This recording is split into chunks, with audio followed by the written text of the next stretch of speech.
lumpia, kaldereta, tapos ito, ano daw to ribs ng manok, tapos meron din kaming bika, syempre may cake, at ang favorite ko ay salad!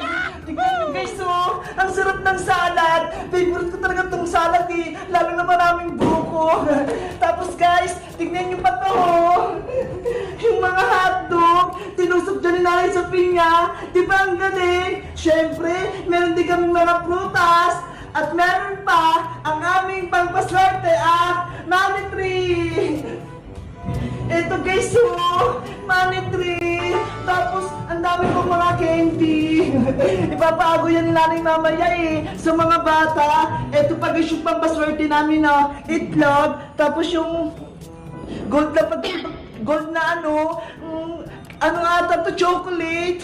Oo, chocolate nga to. Diba? Ang daming pagpaswerte namin.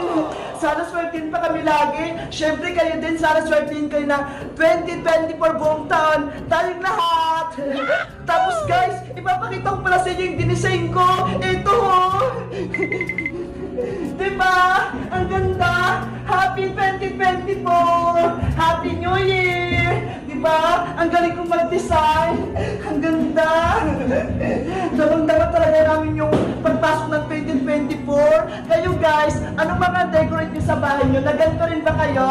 Ako kasi, tingnan nyo kung maganda o hindi. Tingnan nyo kung marunong na ako talaga. Balikan natin yung pagkain. Hulaan nyo kung anong favorite dyan ni Princess. Tingin nyo, anong favorite dito ni Princess? Naulaan niyo na ba? Siyempre, itong lumpia. Favorite niya to Ako naman, ang favorite ko dito ay chicken. Masarap kasi chicken lalo na kapag sausawan yung ketchup. Kayo ba? Anong favorite niyo sa handa namin? May favorite ba kayo dito? Ako kasi, lahat talaga. Kayo guys, may mga handa rin ba kayo sa bahay nyo? At anong mga favorite yung pagkain doon, ha? Mag-comment lang kayo, ha?